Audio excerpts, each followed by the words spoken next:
BRS అధినేత కేసీఆర్ ను ఉద్దేశించి సొంత పార్టీ ఎమ్మెల్సీ కవిత రాసిన లేఖ రాజకీయ ప్రకంపనలు రేపుతోంది. బీజేపీని టార్గెట్ చేయకపోవడాన్ని ఈ లేఖలో ప్రశ్నించారు కవిత. సిల్వర్ జూబ్లీ సభలో జరిగినటువంటి పరిణామాలు, కాంగ్రెస్ బీజేపీపై చేసినటువంటి విమర్శలను ప్రస్తావించారు. బీజేపీ గురించి కేసీఆర్ కేవలం 2 నిమిషాలు మాత్రమే మాట్లాడడాన్ని కవిత తప్పుపట్టారు.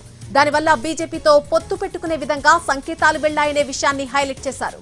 కేసీఆర్ పై కవిత సంధించిన లెటర్ను కాంగ్రెస్ పొలిటికల్ అస్త్రంగా బీఆర్ఎస్ పైకి సంధిస్తోంది.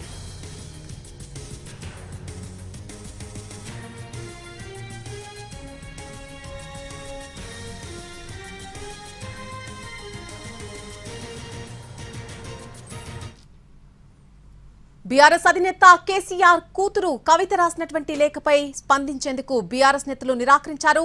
లేఖపై త్వరలోనే స్పందిస్తామని అన్నారు కేటీఆర్, హరీష్ రావు. తండ్రికి ఎమ్మెల్సీ కవిత లేఖ రాయడం తెలంగాణ రాజకీయాల్లో సంచలనంగా మారింది. దీనిపై బీఆర్ఎస్ నేతలను సంప్రదించమంటంతో వారు నిరాకరించారు.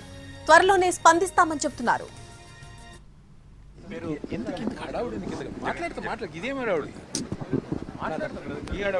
లేఖ రాసినట్టుగా దానిపై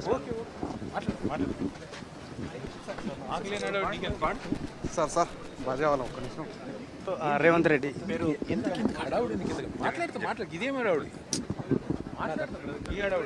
లేఖ రాసినట్టుగా దానిపై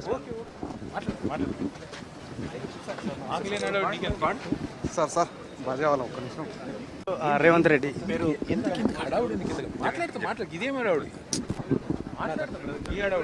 లేఖ రాసినట్టుగా దానిపై